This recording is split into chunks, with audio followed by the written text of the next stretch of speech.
day in my life. So karon mga ka-idol, so manguha ta og kamanting mga ka-idol no, kay mo man ang kinabuhi diri sa vlogger taga Bukid, manguha jud tag kamanting kay para natay kauno, so wa na matik na o dagko kay unod o. Nao dagko. So nara mga ka-idol o, dagko kay unod no. May jud pagka unod daw, hunas jud dagway na. Kay gamay raman atong nakuha mga ka-idol, simpre ato jud nagdungagan mga ka-idol, matik man na kung ikaw taga Bukid mga ka-idol, kabalo jud ka unsaon pag-ibot, di nimo largohon og ibot para dili mga bali, dili mga bilin sila lom no, tanawa na di ba ting dagkuan no.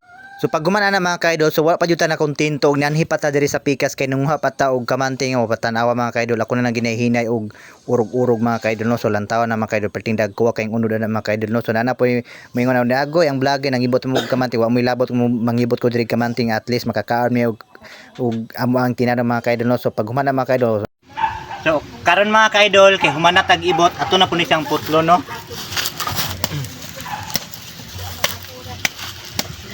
Dagko kay ngono do.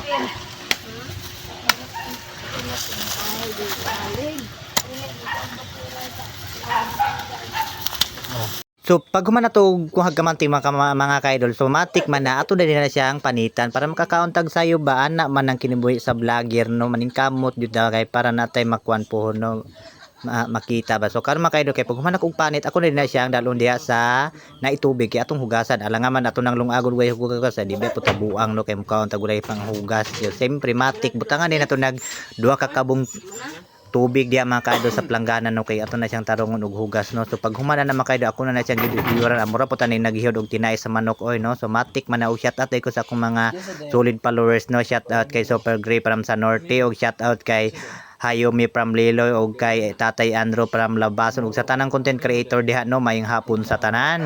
Pag humaghugas mga ka-idol, ato na dining dalon diri sa pikas balay kay ato na ning lungagon ang kamanting, kay ato na tangan og lubi og asukar mga ka-idol, kay perting lamiya kay mga ka-idol. So karon mga ka-idol, nagi pikas-pikas na ang kamanting mga ka-idol, taud-taud ani wa na luto na oy. So mga unay tanin nyo ani mga ka-idol, perti jud ning lamiya kay karon pa jud namo ni kuha ba presko kay gikan sa punuan no. So lami jud ni basta na asukar mga ka-idol no, mo jud ni diri sa Bukid. Salamat sa paglantaw, bye bye.